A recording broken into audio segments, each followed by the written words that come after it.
sub-region.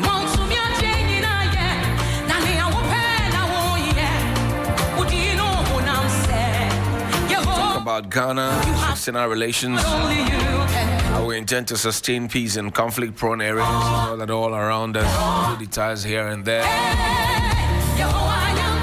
Burkina Faso, a bit of hiccups in Ivory Coast. All around. Looks like we're the safest haven, if you will. Talk about the need to regulate religious activities as well. I've been joined in studio by His Excellency Ambassador Bishop Samuel Ben Owusu, United Nations Eminent Peace Ambassador, IAWAP Country Director, Special Envoy of the African Union Agenda 2063, Ambassadorial Assembly and Head Pastor for the Pottersville, International Church. Is here, Ambassador, Pastor Ambassador, I should say that, right? Good morning, how you doing? Good morning. And how does it feel to be an ambassador now, away from the pulpit, right, during the weekend, right, and back on Sunday? How does it feel? It feels very great, very, very great and inspiring, and also it also connect with my understanding of being a minister, that the ministry is not just on pulpit, but beyond pulpit.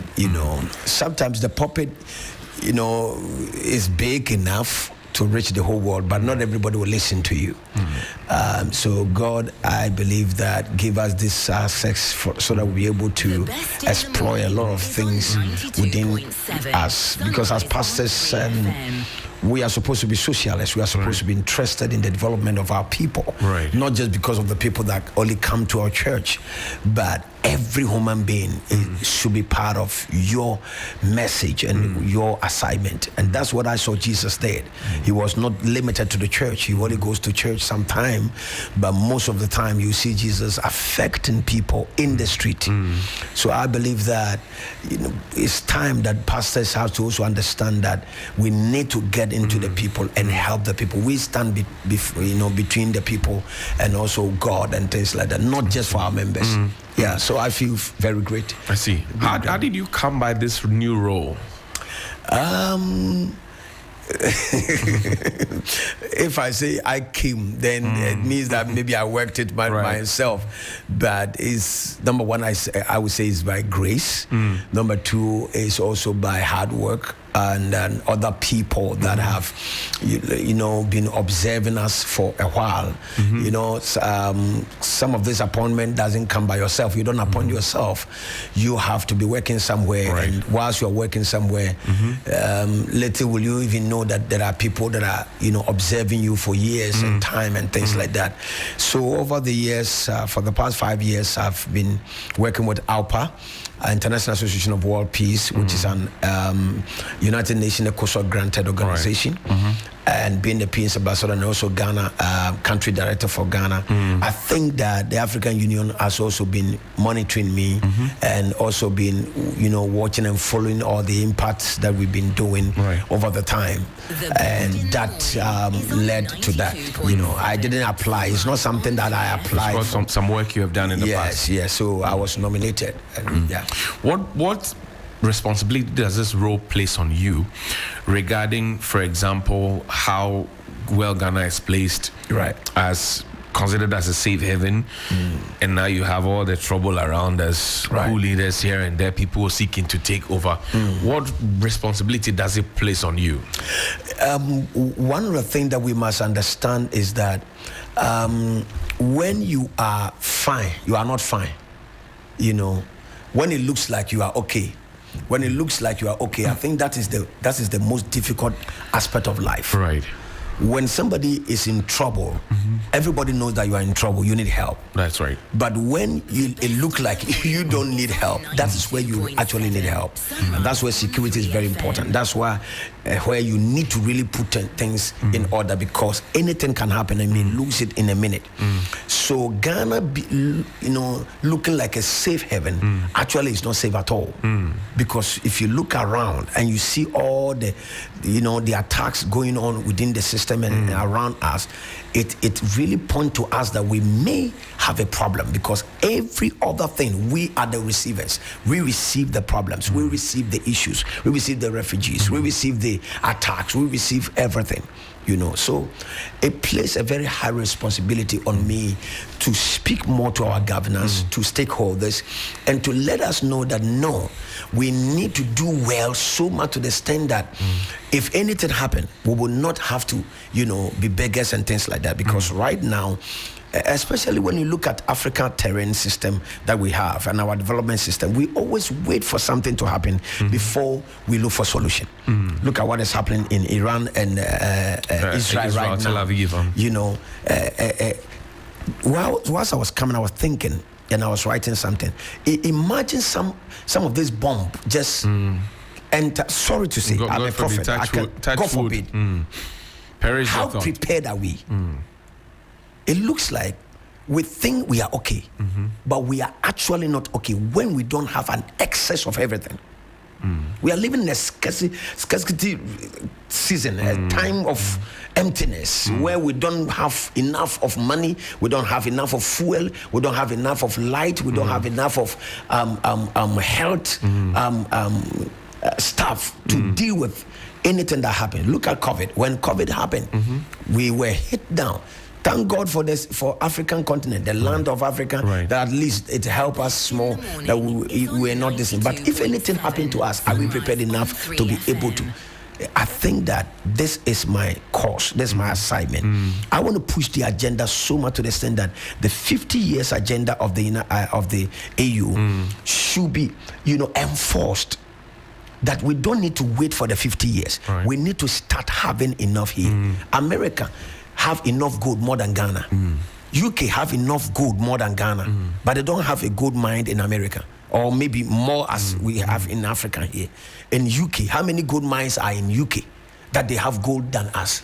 How many gold mines are in France that they have gold more than us? We are selling everything and we don't reserve things. Do we even have a national, reservoir center of reserving plants? Corn, maize, animals, goat. Do we even have a reserving system? I don't know if you are journalists. Maybe if we have such a huge gold reservoir system that we reserve things that if anything happened to Africa, we'll be able to rise. Or Ghana, even food. How many food that do we have? To the extent that the past governance and things like that, there was a hit. We have to seek food from other countries around us and things like that. This is a problem for Africa. We don't think, sorry to say, we think about the future, but we don't plan. What specific mandate were you given when you were giving this title? As a special envoy, to also to promote the agenda, to advocate about it, to mobilize people, media people like you people, to let people know the agenda of the African Union, and also to become like a liaison within the government and the stakeholders, what we ought to do for the African we want. The African we want have been laid down. We want to have a prosperous Africa. We want to have an integrated Africa. We want to have a peaceful Africa. If this is the three major vision that we want to have, and we have curved the framework, that this is the line we want to, in the next 50 years, we want to have Africa without borders, we want to have Africa without this, I want to have this, we want to have this. My job is to speak about it, to talk to the extent that everybody will get to know the knowledge, from the youth, from the young people, from the media, from the traditional rulers. I need to speak to people. I need to tell people that everybody must be involved. We must all put our hands involved in this. Religious people, pastors need to come on board. Traditional rulers need to come on board. Everybody must be involved in making Africa the best place for us. For over the years, we have these people coming in. What actually they have done well, they brought us education, but the rest is up to us. If the foundation has already been made for us, it is easy for us to develop. But the problem is, after the foundation has been given to us, we are still depending on them to come and build the rest for us. What would you say to those who say you don't sound like a diplomat? Because diplomats are usually reserved. They don't like to get into some of these. We need to do this for ourselves. We need to do that for ourselves. Yeah. What do you say to that? I say to that because they didn't want somebody that is so reserved. They have watched how how loud I am, and then they have seen that the platform, if they give it to me, I'll be able to make it happen, because we have been quiet for a long time. We have been reserved for a long time. Being reserved and keeping it, oh no, little by little, that's why we are still where we are. A time has come that everybody must be involved in this project. Everybody must know. And you see, there is a level you get to if you don't shout, if you don't speak it, if you don't make it known to people, nobody will wake up to it. You understand? So the African Union is looking for people that have the platform, is on 92.7, that can speak their mind, on 3 FM. that can speak truth to power, that can tell the stakeholders, those who we have given them the mandate and the power, that hey, we need to make sure that this thing work, or else we will sit down being diplomatic and quiet and gentle, and then nothing will happen. We had the Vision 2020, the Vision 2023. What happened? There were no advocates. There were not promoters. There were not. There were a few. Few of them, but quiet, gentle, reserved, not talking. How can you be given a work as an envoy or as an ambassador to speak for the nation and you are quiet? If we checked France ambassador to Ghana in 2017, 2018, the lady, I've forgotten the woman, look at the impact he made between Ghana and France.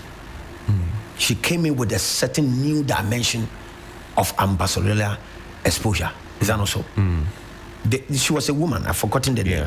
Yes, that's correct. From her time, Ghana and France were connected.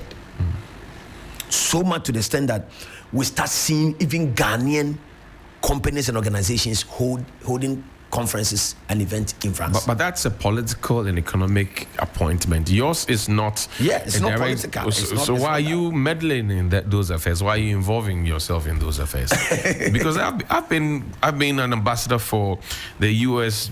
Justice Support activity before, and we had to just keep on staying in our lane. Yeah. Why are you veering off into other lanes that are not part of your mandate? I have not veered into another lane. I'm still on my lane, making sure that what have been given to me is made. This is what they told me to do.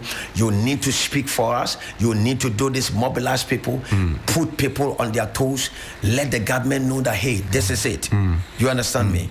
You need to follow the Africa we want. There's a system that has been put together for us. This is it. Talk about it. Go to see them. Let them know that this is what we all want.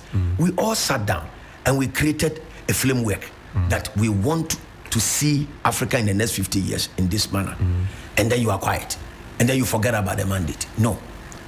The African countries that have trouble, they have departed from democracy, and now you find a military government in power. How do you propose to sell this message to them when they have a different mindset? Because your organization is entirely a promoter of democracy. Right. How are you going to bridge that gap? I think that there are people specifically being given the mandate to deal with that aspect. My work now is limited to Ghana. And Ghana, we don't have that problem right now. Right. My assignment in Ghana is to make sure we speak to make sure that the democracy we have here is maintained. Right. If I'm given that aspect to go and speak to them, maybe I'll be given the training and enough knowledge and revelation to be able to deal with that. So matter. Now your role is restricted to Ghana? It's restricted to Ghana. Okay. I'm restricted to Ghana. So once I am restricted to Ghana, there are certain things diplomatically you are not allowed to talk about it in an open space like that. Maybe in a private way, I may be able to share my personal kind of views about some of these things. But But in a public, system like this, while you have not been given the mandate over that jurisdiction, there are somebody who have been given mandate of that jurisdiction to be able to speak on that matter. And I think that we should allow them to be able to deal with those kind of things. You are a church leader. Right. The churches have been fingered to be platforms that, if you will, influence the minds of people.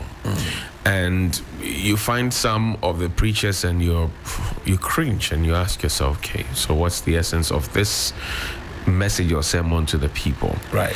How do you propose to rally the churches and to a greater extent regulate them so that their messages are synchronized to achieve what you want to achieve? Right. Over the time, I have been proposing a lot of things because, like you're saying, even though it's very difficult to formalize churches and also have a fidelity of the doctrines that we preached, because everybody seemed to be given a different assignment and things like that. But no matter what, we can have a framework, we can have a system of leverage where we all understand that this is our purpose, this is our assignment, and this is what we all need to, propagate.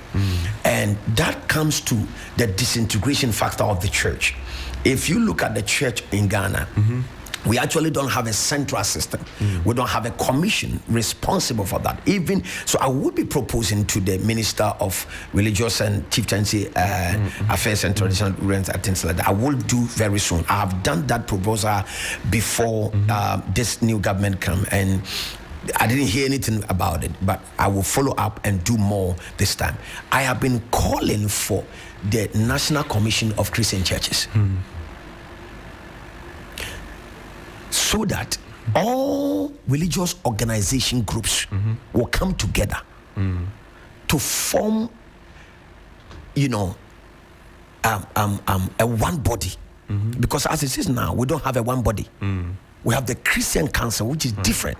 The Christian Council is made up of about few people. Orthodox churches. Then we have the Pentecostal and the Charismatic Council. Then we have the Charismatic Churches Council. Then we have the Seventh-day Adventist Churches Council. Then we have different kind of councils and things like that. We need to come to a place that we have a center core, we have a center connection with even government and with the people. So all these organization heads need to come together for us to be able to have a commission or an agency connected to a ministry, connected to the government, so that there are certain things, because in as much as that we speak revelations, we speak spiritual knowledge, we are speaking to people in a social life, in a real life. Therefore, there must be certain kind of decorum, there must be certain kind of respect and honor and social knowledge that must be transferred within us in the pulpit. So I will start doing that very soon. I'm just appointed this month. Maybe with my new position, they will listen to me. So I will propose that, because I have been training pastors. I've been training men of God for the past 23 years. People come to my Bible school. Yes, I've trained them. Yes, I've ordained them. Yes, I have given them license and things like that. They are going to start a ministry. They just go to Register General and register and start a ministry. No, it shouldn't be like that. After you have been trained, after you have been given license, you want to register your church. You will need to go to take a license to operate a church from Christian bodies. But who authorizes you to get the license? We have an organizations that I'm affiliated with. Okay, we are affiliated with several organizations, maybe Pentecostal Council and also international ministries that also give us the certifications and things like that. But as it is now, governor does not even have a system. We don't, Christian bodies, because we don't have a strong, system being recognized and things like that. We don't have those bodies. In Rwanda, for example, General Paul Kagame says that if you don't have a first degree, you have no business starting a church. Yeah, to even preach and things like that. What would you say to that? First degree can be from religious studies and things like that. It doesn't matter the field, but at least going to school is enough for you to have enough knowledge. Nobody wake up to just start any company organization without training and without certification. Nobody. Why only the church? And the church, we are dealing with people. We are dealing with people's social life, people's intellectual life. Do you know that there are very powerful educationalists that sit in church and follow certain directions that it will shock you? Because you invoke spirituality. That's it. And common sense flies out. That's it. So there must be certain kind of regulation. There must be certain kind of knowledge for us to be able to come into a formation that is very, very impactful. Or else everybody will have his own way. The same thing that we are saying. The problem we are complaining now. We can have a center that regulates the system. Oh, Kotiasol, you want to start a church? This is the regulation. Do this, do this. If you do this, if you don't do this, we can revoke your church. We can ask you to come back. How come that we don't have that? And that's why everybody, I'm a prophet, I'm a man of God. So I believe that the spirituality is there. I believe in spirituality. I work in that. The Spirit of God is subject to the prophet. So I know, but there must be system. There must be regulation. The same way every other aspect of our life, every other aspect is regulated. We need to have a regulation. We need to have a system. When we have a system, then we'll be able to now, speak to people. Now you can even call somebody right now. If a pastor is messing up, doing all kinds of things, who is going to call? Look at in about 3 years ago or something of that sort. It took the IGP to bring laws to help churches not to prophesy in a certain manner. How? And archbishops and bishops and papas of the land and fathers of the land, we were here. And an IGP is the one bringing the law. Because most of you were being lawless, actually. That is the point. Because we are not under anybody. No, because some people have also refused to join the groupings that can call them to order. Because the groupings is not a regulated body. I don't understand. It's not a commissioned body. This is a group of people who have started their own. So I have a choice to join or something. So they have registered that? Oh yeah, they have registered. So they've registered that in a company. So it's like a ministry. Okay, so if you like, you join. It's like going to church. You go to what you like, and you can't force me.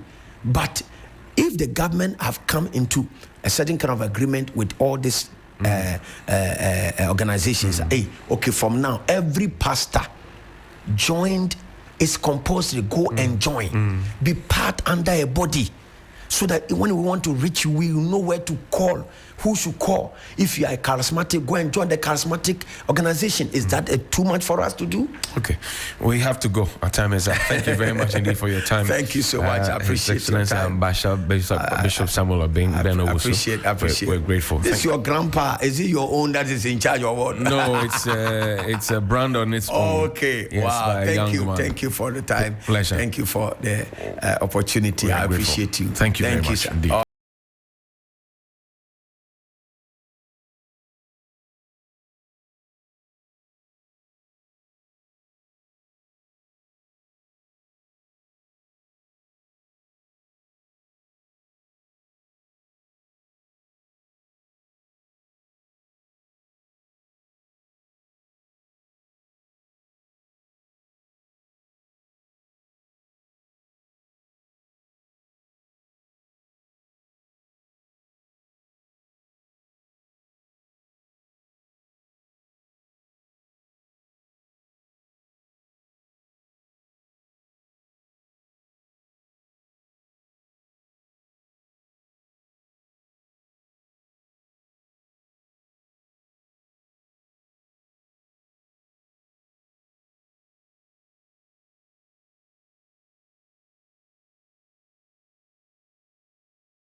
Lifestyle radio station. Great